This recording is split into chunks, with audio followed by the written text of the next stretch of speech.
certain corruption changes the pure soul. Once we have cleansed and purified this soul, it returns back to its original state. That day becomes Eid for the human being.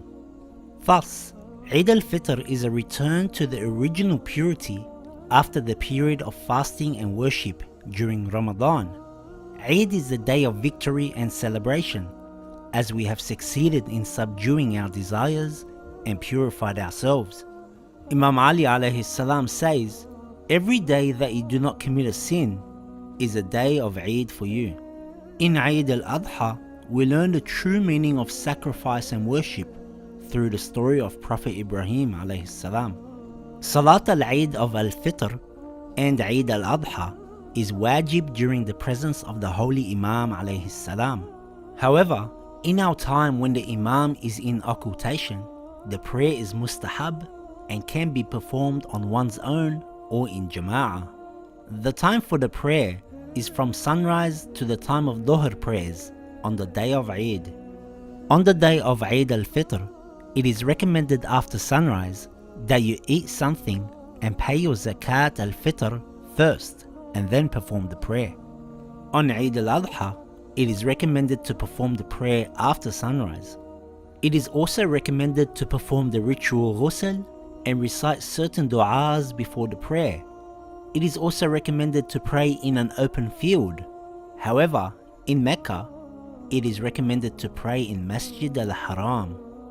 The prayer consists of 2 rak'ahs, and in the first rak'ah, it is mustahab to recite 5 takbirs with 5 qunuts, and in the second rak'ah, 4 takbirs and 4 qunuts. Some have said 4 qunuts and 3 qunuts will be sufficient. You can check this with your marja. Begin your prayer with the intention of praying Salat al-Eid, then Takbiratul Ihram. Recite Surah al-Fatiha. Now it is recommended to recite Surah al-A'la or Surah al-Shams in the first rak'ah. Say the Takbir, Allahu Akbar. Now do the Qunut. It is sufficient to recite any dua, but recommended to recite this dua. Now do another Takbir, Allahu Akbar. Put your hands down. Now raise them up for Qunut and recite the dua again. Recite Takbir again. Hands down. Now raise them up for Qunut and recite the dua again. Recite the Takbir. Hands down. Now raise them up for Qunut and recite the dua again. Recite the Takbir. Hands down. Now raise them up for Qunut and recite the dua again. That's 5 Qunuts. Recommended to say the Takbir again and go to Ruku'ah. Perform the 2 sajdas. Stand back up for the second rak'ah and recite Surah al-Fatiha.